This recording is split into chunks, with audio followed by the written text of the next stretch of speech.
You are listening to SPN, the Sports Podcasting Network.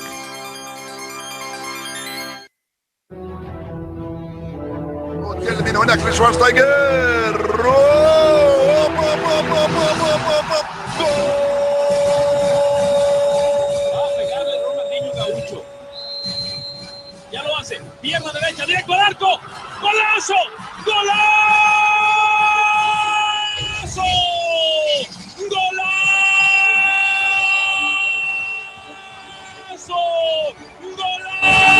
This is Soccer Today, live on SPN Radio, your new live show about the beautiful game in all its glory, with Duane, Rollins and Kevin Laramee. MLS, EPL, La Liga, Champions League, all is fair game. Powered by the Sports Podcasting Network. Visit us at sportspodcastingnetwork.com. 0-0. Anyway.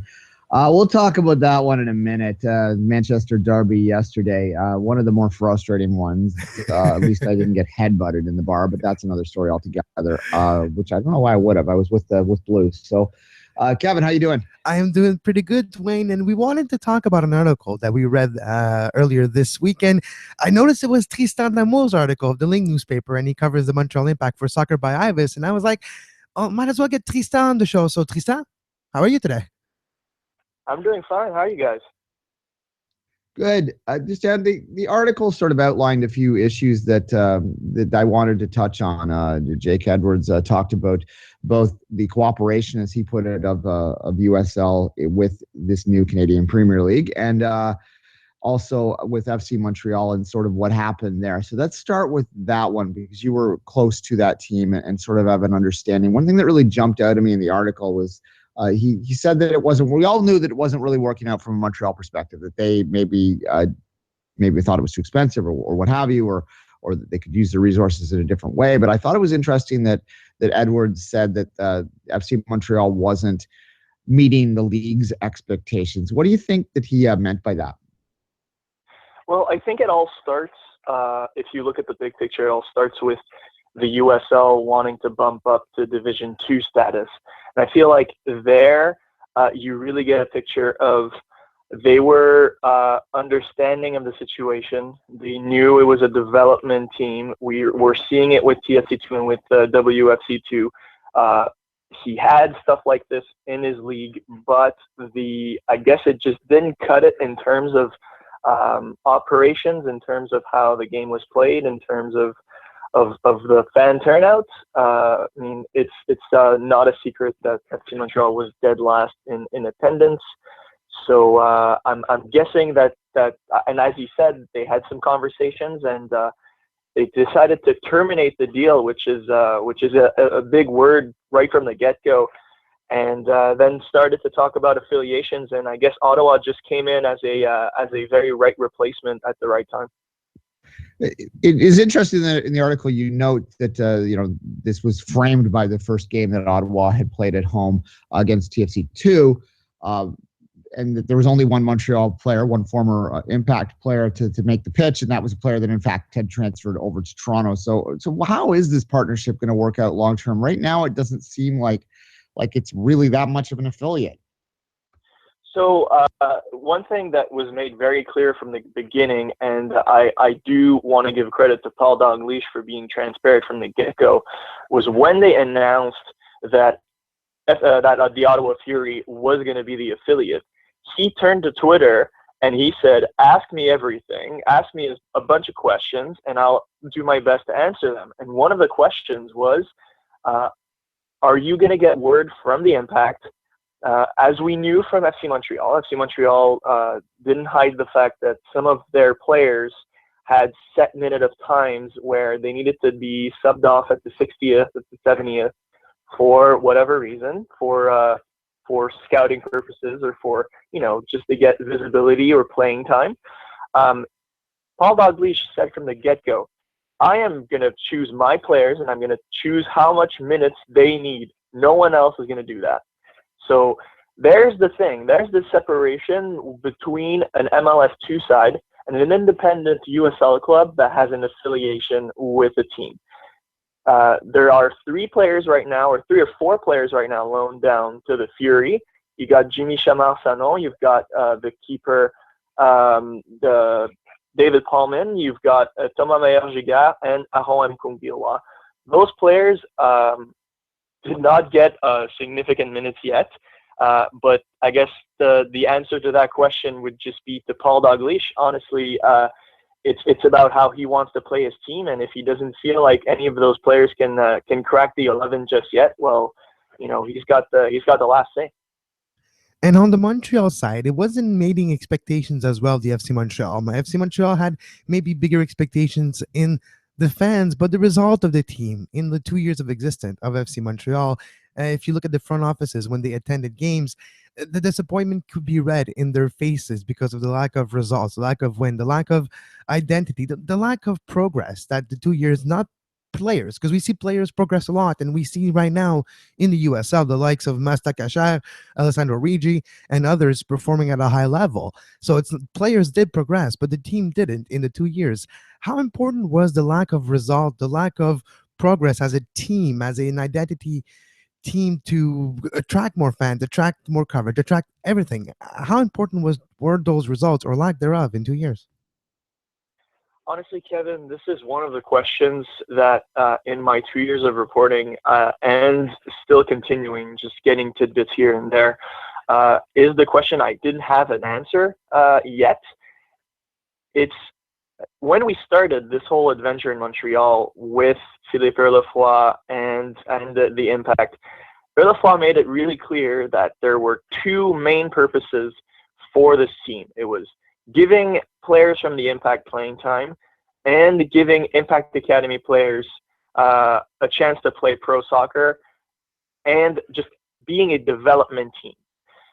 If intertwined in there, in like a big reason for the club to be terminated was the club's results, then it interfered with the 2 main pillars that FC Montreal was.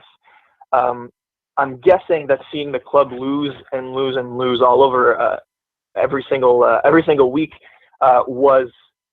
it definitely affected the morale and just definitely affected how the club looked. But they spearheaded this thing, and they did say that results weren't necessarily what they were looking for. So to see the club terminated for this reason would be quite surprising to me, considering they spent 2 years hammering into their heads that results weren't necessarily what they were looking for. But I still haven't gotten a clear answer as to why they were terminating it and if results were part of their decision. They're pretty much a closed oyster at this point, Montreal Impact. Now let's move to the game that you attended last week. Ottawa Fury's home opener versus TFC2. There's a talk of a rivalry, a physical game. First of all, what were the fans' reaction at this first USL game in Ottawa? You have the feeling that, we changed leagues. Is it going to be the same? You had a lot of questions before the offseason for the Ottawa Fury. How was the first game? How was the first response by the fans? So I came in covering, not necessarily covering the game itself. I wanted to cover necessarily the event. I do think that having the home opener against Toronto was a good decision. You come into a new league, it's a new setup, and you're gonna play as the USL is. You're gonna play 2 teams, but to have Toronto there and to have over 6,500 fans, which is decent for a USL crowd, one of the biggest ones last weekend. You could sense that at the end there were kind of like rumblings of a rivalry. It started happening. Rivalries happen. In my mind, they happen organically, but the Ottawa-Toronto rivalry across sports, you usually have some kind of animosity. So. With the red card given and the scruff near the end when the penalty was given to Gerardo Bruna, you could sense that something was happening. And after the game, Paul Dalglish, who didn't expect the rivalry to come up, did say that at the end it certainly looked like one. So it's a positive there for Ottawa to have a close closer rivalry, as opposed to having Edmonton in the NASL, which was quite far apart. So, I guess it is a positive in terms of local rivalries here for Canadian soccer.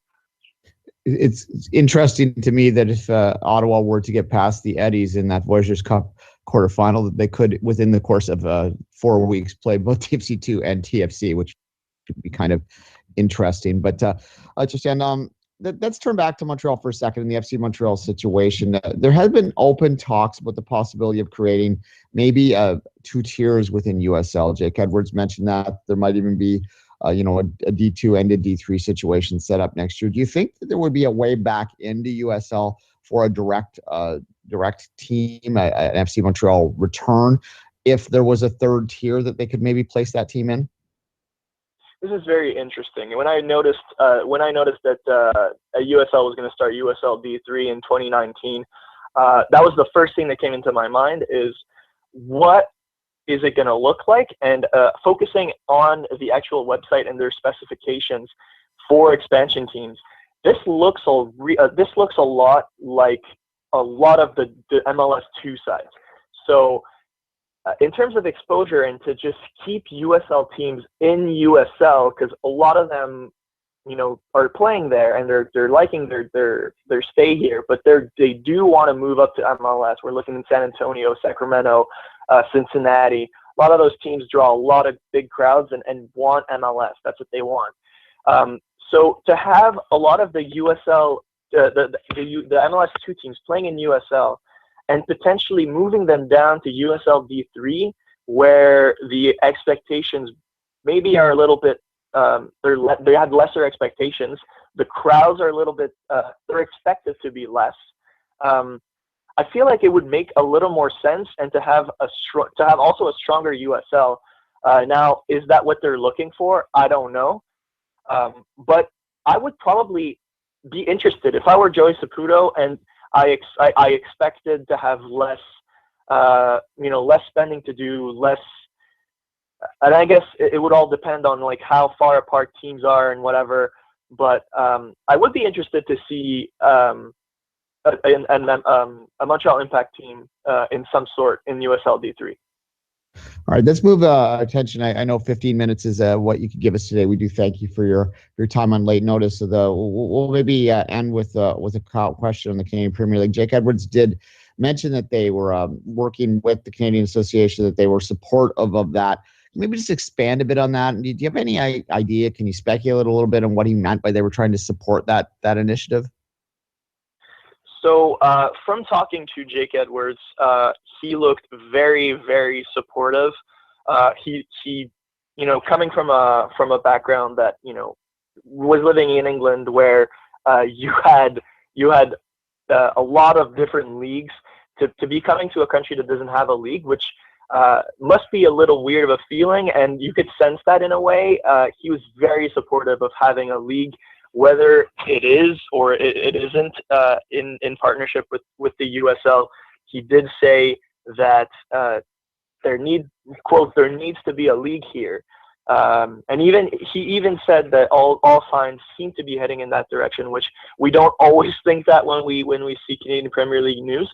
But what was really interesting was he did say that he started some, quote, pretty substantial conversations with the Canadian Soccer Association in terms of how he could help. That's very vague in a way, but it is good to see that other leagues, especially leagues in the U.S.,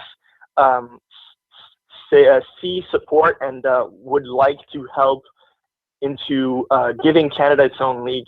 Because as we know, especially in the soccer landscape, Canada is dependent on the U.S., and to have a league of our own, to have a league that we can be proud of, we are going to need and are hopefully going to get all the help that we can need. And if we can get help from our cousins down south, it could just be more helpful and help kickstart things. And I think I was, as a soccer fan, I was kind of happy to see that, the leagues in America were supportive of a potential Canadian Premier League. Last questions before we let you go, Tristan. When you look at the Canadian Premier League, project in the future. Quebec as a province, it's been difficult to find a market or a potential place to have a team that could be successful. The professional history of soccer in this province, in Montreal, it has some success over the years, but it's not the case elsewhere. We've been rubbing shoulders in the soccer world for a few years now, about 3. Where, if any, would you put a Canadian Premier League team in the province? Would you imagine maybe the climb up of a Quebec Dynamo to a Premier League? Maybe Trois-Rivières, who used to have the attack, or maybe close to the Montreal region? I don't know, a Laval, a Beaubriand, or what would you do if you could take a Canadian Premier League team and put it in the province? Yeah, that's a great question. Honestly, and I think you completely bullseyed it, Kevin. It's in Quebec City. It needs to be in Quebec City. Quebec City is a hotbed for soccer in the province of Quebec. I mean, you look, if you're in any bit interested in the college game, in the RSEQ, in U Sports, which isn't CIS anymore, but I keep messing up. Université Laval, on the women's side and the men's side, it is a hotbed. They're always contending to have a pro team there that's competing in some type of a Canadian Premier League would be a hell of a good idea. I mean, they're only an expansion franchise right now in the PLSQ, and you can see some kind of buzz going on. Kevin Cassette is part of it, former Impact player, former Louisville City FC player. To have a guy like this, jumpstart a Canadian Premier League team, that would be great to see. Honestly, Laval too would be a great thing to see, a great city to see have a franchise. I think what and I'm going to bring in the hockey again, but I think what you're seeing with the Laval Rocket coming in the AHL next year is a great thing. It's not in the same market. I think Canadian Premier League could do pretty much the same thing. And if you may, Kevin and Duane, even an NWSL franchise coming into Laval in another market, in a different setup. Bring back the Comets! Bring back the Comets. Yeah, the Laval Comets. Yeah, there you go. That's what I'm looking for. Tristan, thank you very much for your time. And where can people read you and find you on social media? So I'm at Tristan Damour on Twitter. You could read me on SBI Soccer. I've got the USL look ahead for this week. And you can also read me at thelinknewspaper.ca. Yeah. Thank you, Tristan. Have a nice day. My pleasure.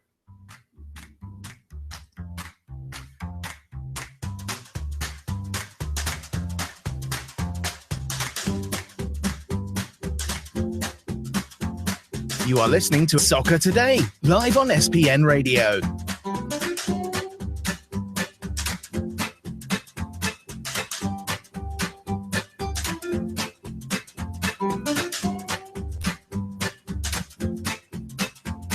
Visit sportspodcastingnetwork.com for more. Welcome back. And welcome back to all of the fans and athletes and administrators and referees and everyone else and match day coordinators, because they have the most important role of all in League One Ontario, which starts its season tonight. We get full going every weekend the rest of the summer. Kevin, as those that listen to this know, and the bingo card has been knocked off for today, I have a professional relationship with League One Ontario. I go to games every weekend and help run those games. It's becoming a trope. Like, I see your face and I see the League One Ontario logo now. Exactly. Well, look, League One Ontario, if you're new, you might not know what it is. So let's take a couple minutes and we'll maybe talk about the PLSQ as well in the same vein, just to explain to anyone who's new what exactly it is, in case you've heard this term a few times and you haven't really understood fully what it is. It is essentially a development league, the highest level of semi-pro or amateur. There are some players that might get a little bit of a stipend per game within the league, but it is essentially a mostly amateur league that is at a high elite level. NCAA players will come back and play in the summer, so it kind of acts like Canada's or Ontario's version of the PDL a little bit as well. There are some PDL teams in Ontario complicating this too, but nonetheless, League One Ontario does, especially on the women's side, have a lot of NCAA players that come up and play. And in fact, I could make the argument that that League One Ontario women might be in context a higher level than the men because of the fact that there is no PDL for the women to go to in the States. So you don't have that, bleed off that you do with the League One Ontario players. But nonetheless, it's a highest level development. If you're a hockey fan, so there's your other bingo card knock there. You can compare it to maybe Major Junior, although the players are a little bit older. And it's just a very important thing. There's been something like 50 players over the past this is the fourth season. So over the past 3 seasons have gone on to sign professional contracts that played in League One Ontario. Some of the alumni include players like Kyle Lauren, who I covered in the first year of League One Ontario before he was an MLS player. That's the quality of guy that you're going to get in there. There with have Sigma been others. FC. I mean, yeah, we was with Sigma FC back then. Exactly. Sigma's another, we might as well put them on the bingo card too, because we talk about them a lot as well. And the same thing for the PLSQ another, in Quebec, Duane. The PLSQ in Quebec is considered, in Canada, PLSQ and League One Ontario are considered like D3. The last step of non-fully professional, some professional aspect and some amateur aspect. It's a semi-pro league, and you do have in Quebec a new team in Quebec City, like Tristan was mentioning, the Dynamo of Quebec, who had a lot of young players, talented college players, university players playing for them, and they're going to have a great season, and professional alumni, like former Montreal Impact player Kevin Cossette, who used to play with the Impact before MLS times, and then went back to college, Université Laval, and then went back to Louisville to play for Lou City FC, and now back to play for his hometown in the PLSQ. So you have that level of soccer that was not present just 5 years ago in both provinces that now are present, and now it's the last step, that maybe one of the top part of the pyramids in local grassroots soccer. So if you go, example, to Gatineau FC, or if you go to other places like the Dynamo of Quebec, they have the whole pyramid, and the Dynamo of Quebec acts like the top of the pyramid. So it is a place for amateur academies, private academies across the country, well, now across 2 provinces and eventually more, to have a top of their pyramid type of team, and they play in that division. Yeah. To go back to the League One Ontario scenario there, one of the good things that they did 3 years ago, there used to be kind of a divide in this province, and this is wasn't unique to Ontario. There was a divide in this province between the academies and the traditional youth clubs, and they couldn't compete against each other. League One Ontario was quite literally the first sort of league to get rid of that, to say, you know what, this is all one system, regardless of whether you're in a private academy or whether you're in a traditional community youth club. We should be just competing and having the best players play against each other, and not get caught up in sort of those politics. And they sort of broke that wall, or tore that wall down. And now we're seeing it at the elite youth level as well, where the academies have been integrated back into the system recently in Ontario. So that's a good progress there, and shows some of the stuff that it can do. It's been a remarkable success over its 3 seasons. The 4th season, as I said, does start tonight. BC is going to get a league of its own up in 2018, and that will correspond also with the inclusion of the D3 programs, the D3 teams, in some capacity into the Voyageurs Cup, which is the topic we've talked about before. We can finally get the true magic of the cup in our own country, Duane. But before we go any further in today's show, Duane, I have to say, quite affected personally by, well, not personally. Let me rephrase that. Forget what I just said. I think it's a shame what ESPN did yesterday with all the cuts. A lot of people, on-air people, and in the soccer world, 3 names that I can mention. It's public that they lost their employment with ESPN in the cuts yesterday. Doug McIntyre, class act, worked in Montreal for ESPN. Covered the Impact and covered U.S. men's national team as well in the offseason, was traveling abroad and covering the team, writing for ESPN FC as well. Doug McIntyre, was a pleasure being next to you. I hope to rub shoulders with you once more, and it was a pleasure to see your insight in how you look at a soccer game and talking to you. So Doug, safe landings to Mike Goodman and to David Hershey as well. David Hershey, he wrote the famous book, The ESPN World Cup Companion, and is a very well-known soccer writer in the world of books and soccer writing. So safe landings to all 3. ESPN cuts did affect the soccer world. If you were a hockey fan, they basically gutted the entire hockey department at ESPN, but that's something else. But if you're a soccer fan, you still were affected. Then safe landings to all involved. Yeah, look, As a trained journalist that has had to go the independent route for years now, I feel the pain because it affects everyone. It just closes the industry completely off. And I mean, some people out there, there's a lot of people out there that hate journalism. And I think that you should give your head a shake because a lot of the problems in the world are come down in my mind to the Are fact uncovered that by independent journalism. bodies looking at them anymore. Yeah, and a lot of problems with the world are uncovered because of journalism. Let's not forget that. Precisely. I mean, I could do a journalism podcast where I could go on and on and on about how, the journalists aren't your enemies, folks. They might say stuff sometimes that makes you uncomfortable or challenges your worldview, but that's their job. And they're sometimes assholes. They are. The There's nature of the assholes job requires everywhere. you to be a bit, it requires you to challenge and to be kind of prickly. That's sort of the nature of it. And I think that hurts journalism sometimes because we can't always just be nice. But at any rate, when it comes to sports, it's a little more frivolous than some of the bigger problems that we're talking about. They're sort of implying about right now. But nonetheless, if you love soccer, you love sports that aren't necessarily the NFL and the NBA or Major League Baseball, which and are it's the exactly big three. why it's because of those three that everybody else lose their job at ESPN yesterday, because they have to honor those contracts, those billions and billions of dollar contract that they have acquired over the last few months with TV rights for those three big franchises. That's why the NHL has dropped off the books in ESPN, because they're committed so much money to the other ones.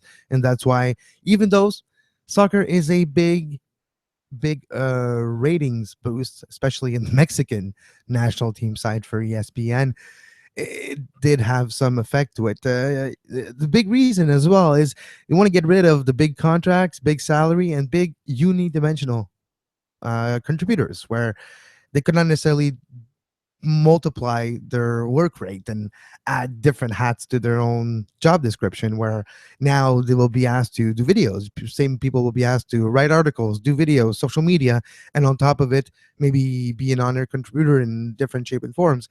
And that's what they want, multi-discipline people now. And that's one of the reasoning behind the cuts yesterday. All right, we won't miss journalism until it's all gone, Kevin, but it's fast getting there, and you're going to have to rely more and more on independent sources such as ourselves. Patreon.com/sports podcasting network, please. Yeah, and look, not to belabor that, but we could use your support because I'm actively looking at other ways to find money for this podcast, and some of them might not be as completely inclusive as maybe you'd like. So if you support us more on Patreon, though, I won't have to go down that road. And so, honestly, we're making light of it, but with your support, we can actually continue to do this the way we do now. If not, we're actually, like Duane mentioned, we're looking at ways to you're gonna have ads. So if you don't want ads, go to patreon.com/sports podcasting network. $1 goes a long way and prevents ads for your shows. All right. Or even paywalls, maybe way down the line. I wanted to, when we had Tristan on, I wanted to talk a little bit about Balou Tabla. Tabla that, sorry, I can never say the French names very well. Kevin, you say Let's it call him for me. Balou. Jean-Yves Balou Tabla, but Balou is Balou. All right, Balou. Let's talk about Balou just a little bit, because there was another article that was on MLSsoccer.com. And every time there's an article on MLSsoccer.com about Balou, we end up talking about his national team status. Now, earlier on in the show, Kevin, you've sort of insisted throughout this that you feel that he'll probably end up representing Canada. And he has been. Well, I don't know, like, levels, full disclosure, I have no information, no inside information. I've talked to Balou twice, and it was of last year in the FC Montreal days.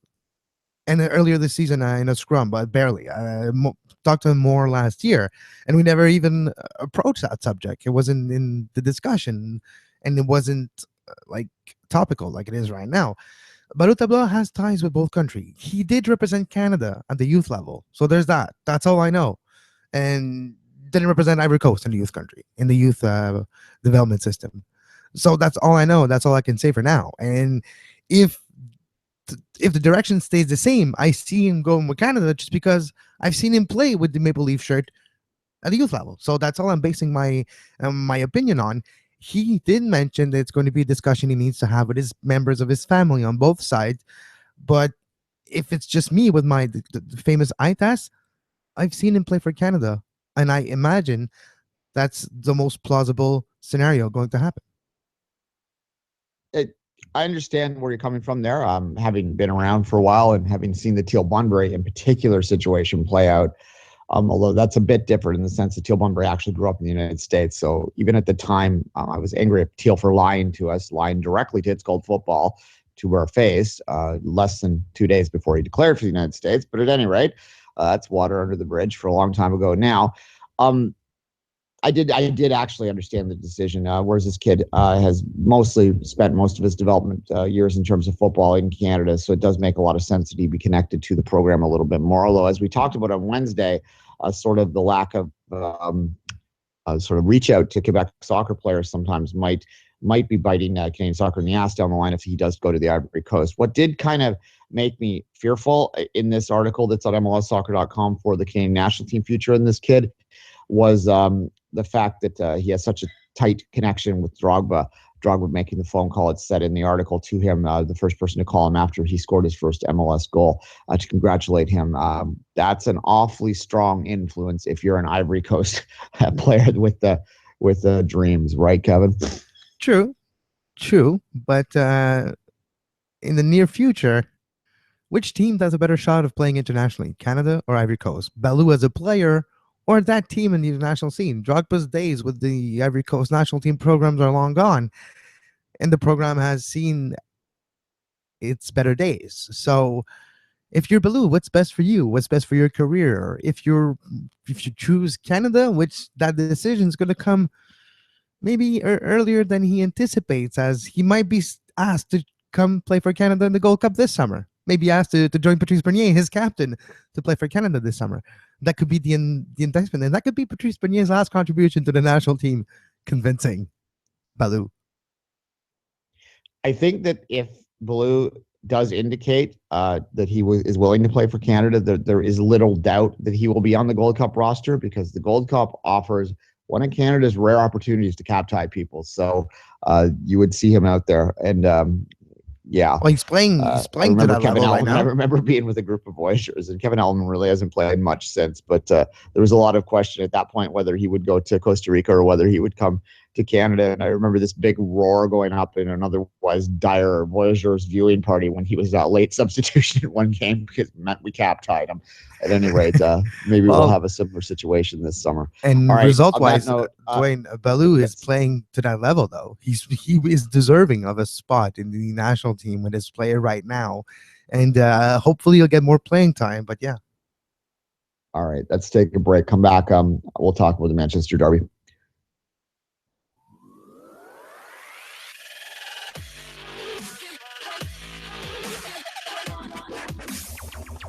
You're listening to Soccer Today on SPN Radio. You can find the on-demand version of this very show on iTunes, Stitcher, Feedburner, Podbay Player, Podbean, anywhere you get your podcasts under the Sports Podcasting Network feed.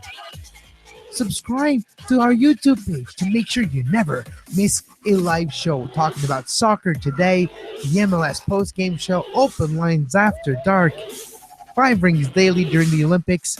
Make sure you subscribe and give us a follow on Twitter at SportsPodNet, and like our Facebook page, facebook.com/Sports Podcasting Network.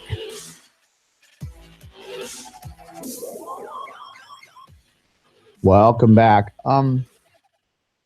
Where to go with this?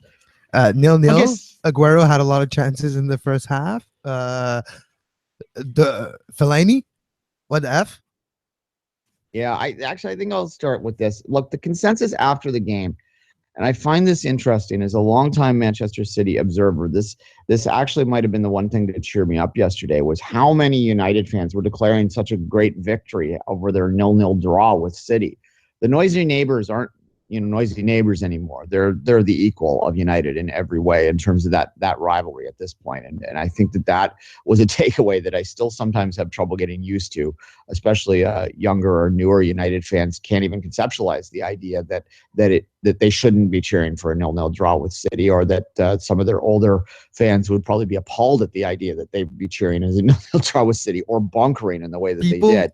People forget the 90s really quickly, where you had Sir Alex Ferguson's team playing against what was seen as a very inferior City club back then, and times have changed very, very Oh yeah, much on no, they that side, went right? decades, Exactly, literal right? decade without beating United. Like people understand that. So at the time, like I think back to some of the earlier derbies that I watched.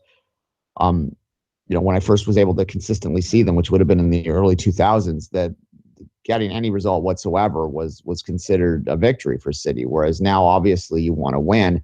And, we even briefly in stoppage time thought we had won. It was the correct call, but it was so razor thin that we reacted in the pub as if we had won and actually had a stoppage time winner in a derby, which was a good reaction, and then it was taken from us, which just sort of Oh, epitomized. that's why you don't want video assistant referee, because it might happen more often. Well, no, I don't want. No, I don't. That's not at all what it is. All right. I just, yeah. Anyway, look, it was a good call, and I mean maybe that's why you don't need video assistant refereeing, because that was a damn good call. It was so razor thin, but it was absolutely correct. He was offside, and it's the toughest offside to call in the fact that he didn't go ahead of the defenders on the ball in. He was ahead of the attacker by just a tiny little bit, which is a more difficult decision in my mind for the lines people to see.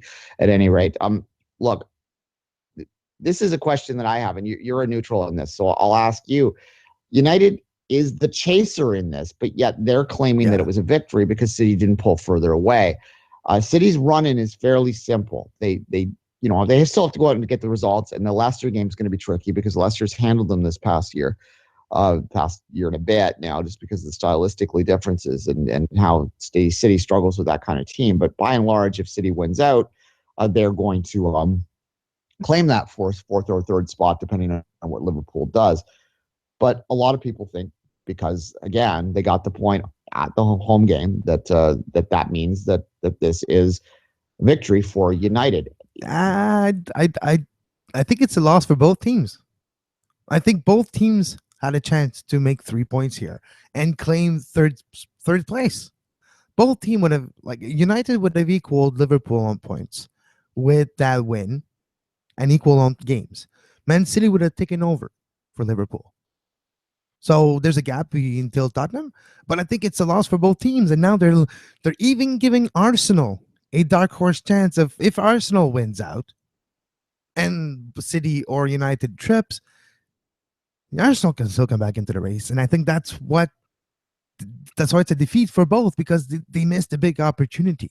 And I think that's might be costly down the road for both teams, because there's only a handful of games left. And that's what, 4 games left, 5 games left, depending on who. So I think it's 2 points lost for both teams. And that's how I would see it. If I was manager of either teams, I would not be happy with that result at all, because you had a chance to cement your season. You had a chance to get there and put the pressure on Liverpool. And now Liverpool is still in a good spot in third position, even though they're only 1 point ahead of City, 2 ahead of United. They still have a game less, yes, but at least their recent struggle are not that costly because of this drop of points. Yeah. I mean, the mathematical truth is, if both City and United win out, that they will capture third and fourth, respectively. Yes. City third, United fourth. Arsenal got 2 games in hand, though. Well, 1 to City and United. So you never know. And Arsenal now, with the success in the FA Cup, might use this good momentum to change their fortunes in the league. And you never know, though. It's 4 points, 5 points for City. Yes, it's going to be on Liverpool, I guess. All right. I'm looking forward to seeing Arsenal in the Europa League next year to see if they still manage to lose in the round of 16. At any rate, look, from a City perspective, this is just another. As I said, I was talking to Ross, who's the owner of the bar that the Offer Bob's after the fact. Talked to him for a little bit. Coaches, he's affectionately known to a lot of people because he coaches an actual Canadian football team. People don't know that about that. He's a fan of both brands. He's a coach of American style or Canadian style football. So Coach and I were having a bit of a chat after the game, and I said to him that play, that offside call, which again I reiterate was the correct call, it epitomizes City's season in so many ways. That that they haven't been exactly destroyed or they haven't been terrible. I mean, they are sitting in a Champions League spot, so they should with the money they invest, but nonetheless, they're not like a bad team by any means. But they're just a razor thin edge away from being great, but they can't quite get over it. And that razor thin edge that separated them from what would be a win that they would have talked about for years in that city, because the derby means a lot locally. It really truly does. It has a lot of bragging right stuff going, but ultimately at the end of the day, you sit back and you go, well, it's a draw, and a draw in a derby neither makes you feel good nor bad, just kind of frustrated. Yeah. And that's exactly how we left the day. The Fellaini incident, I guess, is the other one we should talk about. Like, I don't know, what do you talk about it? What the hell was he thinking? Like, that's one of the clearest red call straight red you'll ever see. In fact, you can make an argument that he probably deserved a second yellow as well before he did the headbutt. Yeah, I think he wants to play himself out of the team, and I think that's what's going to happen in the next few weeks. He might be suspended for more than one game, so he might be charged by the FA for troubled behavior. Yeah, malconduct. So I wouldn't be surprised to see Fellaini. Well, I wouldn't be surprised to not see Fellaini for the rest of the year. Look, and that's the last of David Moyes in many ways. United's disastrous. It was hilarious for those of us that have been tormented by United for years, the Moyes time. But Fellaini was he epitomizes it. He's stuck around a little bit. I mean, he does have some skills. He's now that Joey Barton's gone, we need someone that's a bit of an idiot to sort of do things that make no sense to us. Yeah, true. Fellaini could be that, but David Moyes won't be around for long because, well, he's going to the championship. I don't know how he managed to, but in one single year, he was able to kill 9 lives of a cat and let that cat finally be relegated, which was not something predicted earlier this season. Yeah. Well, actually, before the season started. The way they started the season, yes, it was predictable, but not before they started. The cockroach of the Premier League might be gone, yes, the Sunderland. And anyway, whether Moyes goes down with them, we'll have to wait and see. Be interesting to see what happens to Defoe as well. I suspect he'll want to stay in the Premier League. Probably get back down to London somewhere. Wouldn't shock me to see him. I wouldn't shock me to see him in Bournemouth or something. Yeah, somewhere like that. He'll probably, that's kind of his level right now. I think mid to low table Premier League. He can. He scored a lot of goals this year. He might. I could even see him going back to Spurs in some kind of support role. He had such success there before he came to TFC. We won't mention that era of his career. Yeah, right. It's a bloody big deal. Yeah, you know what? It was a bloody big deal for half the season, and then it turned into a pretty much of soap opera, as it often does. But nonetheless, that's well old story now. Back to the derby, though. Look, I'll say this about Mourinho. He's effective, and this is actually the 7-year anniversary of that famous win in Inter, which is probably the greatest example of like bunkering to win, and the first sort of knock in the armor of tiki-taka back then, when that his Inter team, which was complete rope-a-dope in that semifinal. If those remembered, if you watched it, I'm sorry if you still have that memory, but I can still see final whistle and Mourinho, of course, because it's often mostly about him running out in the pitch and dropping to his knees as Inter got that win. He also, that's the one that it was against Porto that he sprinted down the sidelines and jumped into the celebration after they scored the winning goal too. You can't deny the guy's talent, right? But his talent is as a killer of joy. Like, he takes the beautiful game and he makes it the monotonous game. He is why there are soccer haters in the world. So I can't, you're Chelsea, so you have an affinity for him, I'm sure, but God, he's terrible to watch, his style sometimes. Well, yeah, it's how it goes to the philosophy as whatever it takes to win, right? And doesn't mean that's going to be a pleasurable spectacle to watch. No. Whatever it takes to win is for whatever squad you have to get the most out of the potential squad you have. And that's kind of a job of a manager. And Mourinho made his reputation of bringing players to a higher level than they were expected to be because of his tactics, because of his motivation, because of all the things that the special one does. And we've seen be open about some players for United this year and trying to motivate them and make them special projects for him. And we're going to see this in the future. But yeah, no, you're right. Sometimes it's not the most beautiful soccer to watch. It's not the most brilliant tactics. It's not about all attack. No, it's about not letting it's suffocating the game sometimes. And well, it's whatever it takes to win. So it's when your team is winning, it's all good. When it's not, it's atrocious. All right. Finally, I tweeted about this yesterday as well. In terms of the city, to analyze it a little bit more. Once again, they were sort of frustrated by a team that sits back and is able to absorb effectively and are able to defend in numbers and defend in a really organized way. And you got to give United, to be clear, you've got to, I take my partisan hat off and put my objective one on. I've got to give United credit for staying organized throughout the game, and especially staying organized after they went down to 10. In fact, they really didn't allow City much of anything other than the near goal that was called back by the correct, and again, I'll say it for the fifth time, correct offside call. Other than that, they didn't really allow a lot of breakthroughs there.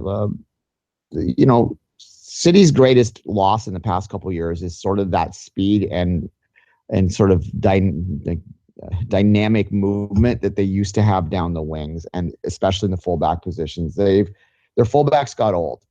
Pablo Zabaleta is a club legend.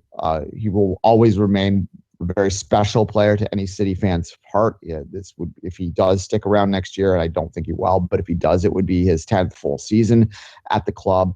This is a guy that actually was signed before the money came in. So even especially company came in as well just before the money. Those are the last two signings of the previous era that have played a major role in City's championship title seasons. So that loss of dynamic there, and I always point to Pablo Zabaleta's knee injury, when he never came back the same player, is really when City turned from being an excellent, elite team to just a good team that just is missing something. And I think what they're missing is what he and others like him provided down the wing and at the fullback position in the year. And if I'm Manchester City in the offseason, I think that's my biggest target, is you've got to bring in a couple fullbacks that can do what Pablo Zabaleta could do in 2012. And if you can do that, you can provide that sort of dynamic attack from the wide fullback positions next season, like Pep wants them to get up in the attack and be an equal part of that, then I think you could see City take a jump up. But until they're able to replace those players and bring a couple more wide players in to give more room to their attacking guys up front, then I think we're just in for the same old, same old. And it was a bit unrealistic to expect Pep, no matter how much success he's had before, to just jump in and instantly make things magic like a lot of people did last summer. Although for the record, I did not. And I think if you go back and listen to our Premier League previews, I said the exact same thing, that I didn't think of, the manager was the biggest signing of the offseason and they needed more than a manager. City's best players have gotten old, and that happens, and they had a great run, and this is going to be an interesting summer in their transfer windows, probably for both Manchester clubs, because Manchester United is also a little long in the tooth with Ibra out now and Rooney not even playing a role yesterday.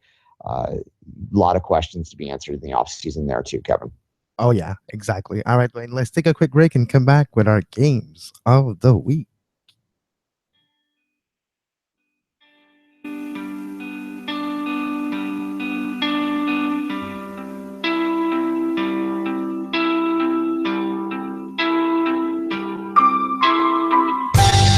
You are listening to SPN Radio, powered by the Sports Podcasting Network. Visit sportspodcastingnetwork.com for more. Welcome back.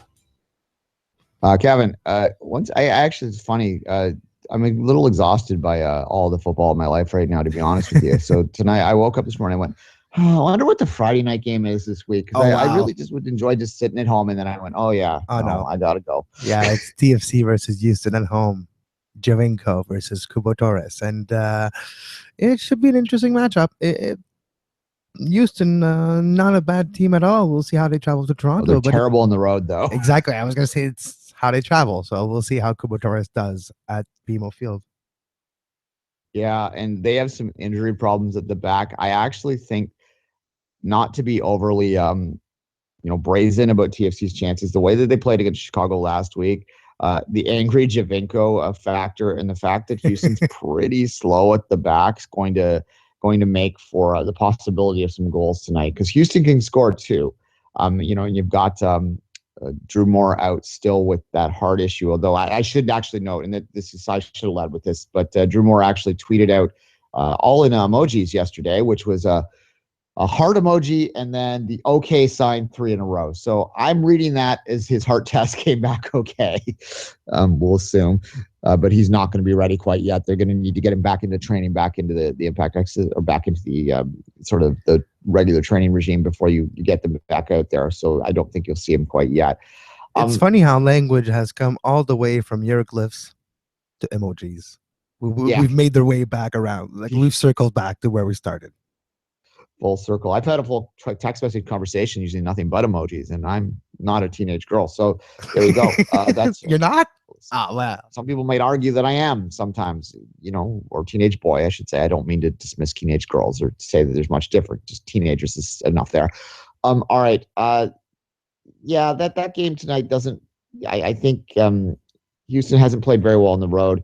From a TFC perspective, it's very important for them to get rolling more. If they can go 2 in a row, I think you put some of those frustrations of March behind you, and you say, all right, we're heading into the heaviest part of the season. There's, rather than dreading it in May, as some might, if they were to not get a result tonight, I think some people will look at it as opportunity. But the game that a lot of people in this country will be looking at, of course, will start at 3:00. It's the next game on the docket, and that is the what derby do you call this one?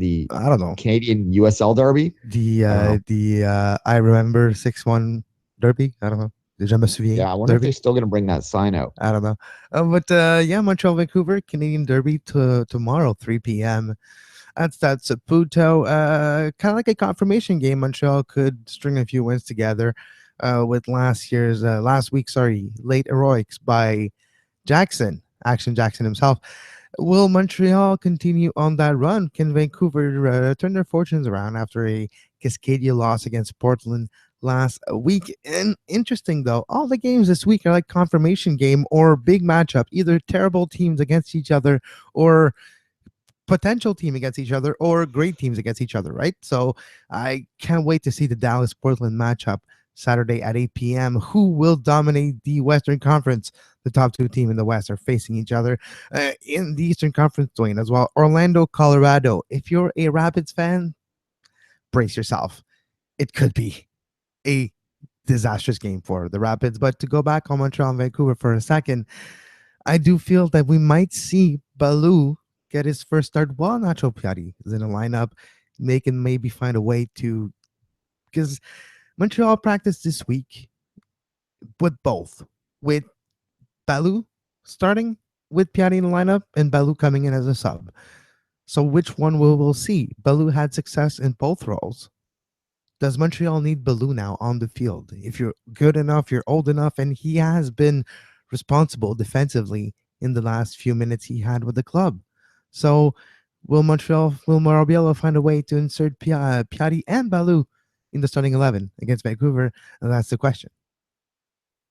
Yeah, the other game that jumps out to me, you mentioned the Portland Dallas game, which I think is going to get most of the attention from independent media that's not attached to any one team, and that certainly is a pretty mouth-watering matchup. There's no doubt about that. Dallas, the only undefeated team left in the league.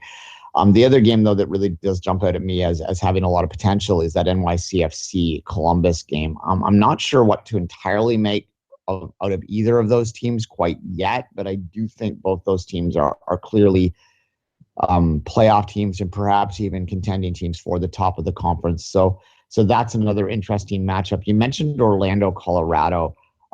It's kind of a funny matchup in the sense that I think Orlando is starting to set itself up to be this year's Colorado in the sense of an unexpected team that's going to succeed. Although, like the Rapids last year, it's going to take a long time before I fully buy in that they're amongst the best teams in the league. And even if I don't think we ever bought in that Colorado was amongst the best teams in the league, and they made the damn Western Conference Final last year. And look at this year. So exactly, it doesn't surprise me that they're struggling because look at Philly last year. I never really truly bought in Philly last year. I was talking about Philly as the Leicester of last year, but it was maintained up until August, and then they went on a free fall and they fell down the table, finished just above the red line, and got their behinds handed to them in the playoffs, and they've continued on a losing streak. And speaking of losing streak, a game of terrible teams. Saturday, 10:30 p.m. in LA, the Galaxy versus the Philadelphia Union. And who's actually very terrible? We'll see in that game. Precisely. Maybe That one here. is That's obvious. that's a funny question, Duane. It's the hot seat game because whoever loses that game might lose their job. Jim Curtin's got to not have long. I mean, Curtin also either. What the Phillies? How many games have they played right now? I'm just looking real quickly. They've games played. What is it? Why is the MLS game there to 7? I hate the way they do their table in MLSsoccer.com. They start with points. Start with games played, for God's sakes. Anyway, points should be at the end. 7 games played. I'm curious to see at what point Philadelphia, because having watched that 2012 TFC team, the 0-9 start team, obviously Philly started better than that because they have 3 points. They have 3 draws. But I'm curious to see what Philly's record is after like 12 games and compare it to that TFC team, because I'm not convinced they're much better right now than what they were. Only 3 points. They are already 7 points out of a playoff spot. I've said it before. I'll say it again. You cannot win the MLS Cup in the early months of the season, but you can lose it by getting yourself so completely out of touch that you can't make the playoffs. It is very difficult to storm up because teams are so equal that they take points off each other.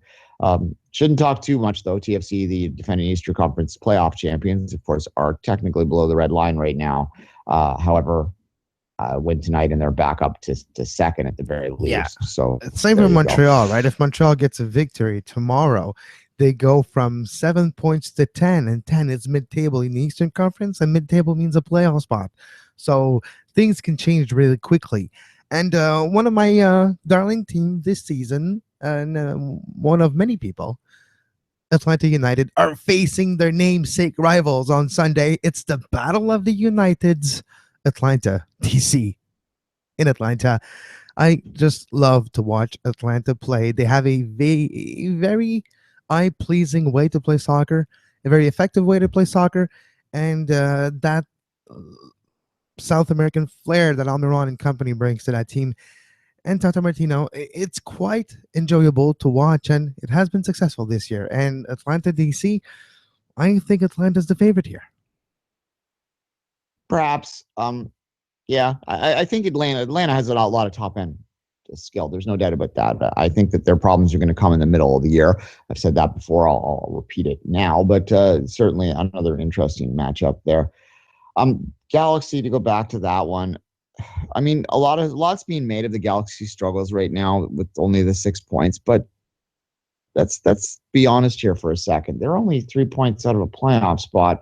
And remind me again of where Seattle was last July. True. They were like last in the West or something like that. Yeah, and the Galaxy, they have the potential to bring in a DP signing in the summer, correct? Do you think that they have the money to do that? Yeah, but it won't be Zlatan though. So that's the thing. But that might be good for them. Yeah, that might be a blessing in disguise. Poor Zlatan though. We don't wish any pain on anybody. All right, quickly. Is there anything jumping out anywhere else in the world? Well, there's a Seattle, New England, but in the Premier League, quickly, Duane, interesting matchup of potential relegating team, and Sunderland needs a result against Bournemouth. They're probably not going to get it. Southampton, Hull City, that one's interesting too. Stoke, West Ham, West Brom, Leicester. Leicester could continue on their good form. City on the road to Borough. Borough probably going down, and that's a tough matchup late in the season. United, Swansea, not necessarily going to be easy for United. Swansea fighting for their lives. Everton, Chelsea, fascinating matchup Sunday morning at 9. But the big game, it's this Sunday. And for once, it might not be St. Tottenham Day because, well, Tottenham is probably going to finish above Arsenal this year. And a result on Sunday probably won't change anything for Arsenal when it comes to finishing above Tottenham or not. Yeah, I think that deed's almost done. I mathematically, perhaps not, but certainly pragmatically, there is very little chance that there will be a St. Tottenham Day this year. Of course, the game of the week for me will take place at 2:00 on the afternoon on Sunday at Monarch Park Stadium in East York, Ontario, between the St. Jack's Lions and Pro Stars FC as my League One Ontario season starts. And that's what I'm most looking forward to, is watching and helping grow the game in this province. You hipster. in beautiful spring sunshine. Fingers crossed. It was freezing last year for the first game. I was still cold from it. Anyway, let's get out there and support local soccer, support local football, support local whatever the hell you call the game. Support your local athletes. Bottom line, this weekend and all weekends, Kevin. Yes. And you can follow Duane on Twitter at 24th Minute and myself at Kev Laramee. Next week, we're back, 10 a.m. And follow us on Twitter at Soccer Today SPN. And until then, well, as always, have a great soccer. You were listening to SPN, the Sports Podcasting Network. Visit us, sportspodcastingnetwork.com.